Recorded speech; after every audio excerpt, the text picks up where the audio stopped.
আৰু কি কৈছে কৈছে থানাত গৈ মেনেজ কৰিব লাগে মেনেজ কৰিব লাগে নহয় মেনেজ আৰু তহঁত বিলাকক এগাল দৰমহা দি মই কি ঘূৰাই ঘাই কাটিবলৈ ৰাখিছো মাইকী নেকি তহঁত নে নপুংখ মই থাকিলে নহ'ল হয় নহ'ল হয় নহ'ল হয় আৰে এতিয়া কেনেকৈ হ'ল আরে তোর মনোজ হাবিলদারে খবর দিয়ার আগতে সেই খবর মই পা বুঝিছ ননসেন্স এতিয়া কি হ'ব স্যার আরে যে হয় দেখা যাব প্রতাপ গুহাইৰ জন্য বিপদত পৰা মানুহক উদ্ধাৰ কৰিবলৈ নহয় নিজে বিপদত নপৰি আনক বিপদত পেলাবলৈহে প্ৰতাপ গুহাইৰ জন্ম বুজিলি অপগন্ধ সব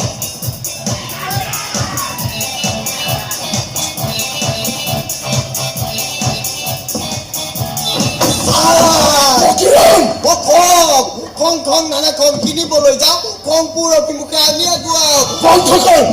বন্ধ কৰ বুলি কৈছো বন্ধ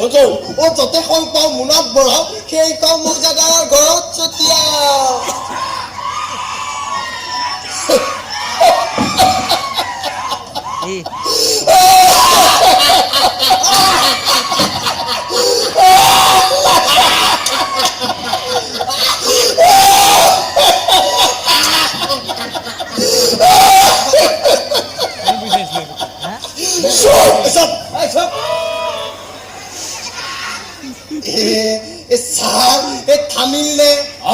থামিল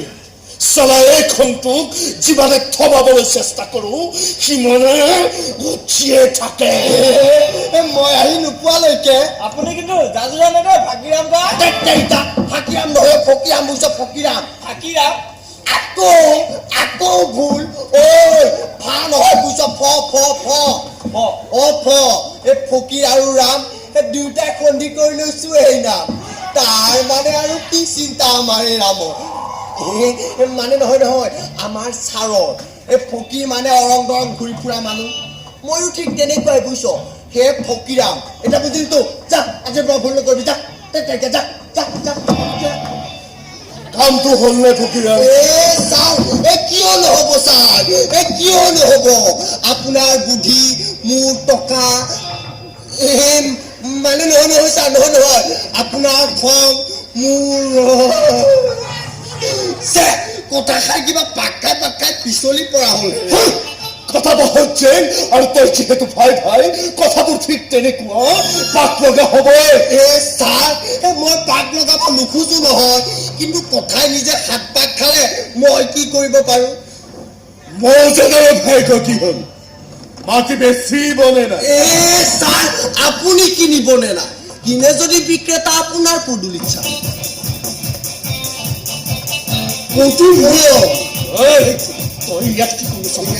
কি কৰি আছ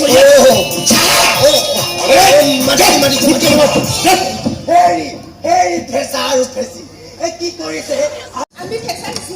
কেতিয়া কলো এইমাত্ৰ ক'লা তুমি আচৰিত মই দেখোন দুয়ো দেৱৰাজৰ লগত গীতাই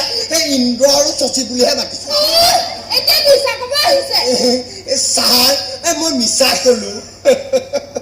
আচলতে ক'ব খোজা নাছিল কিন্তু ইয়াৰ কথাবোৰ পাক খাই গ'ল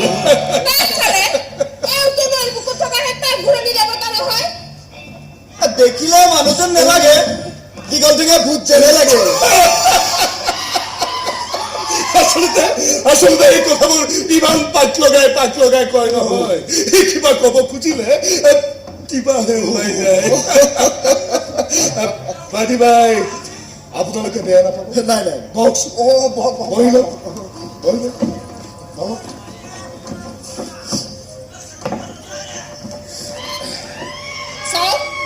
আমি ইয়াত বহি চাৰ্জৰখন চাবলৈ অহা নাই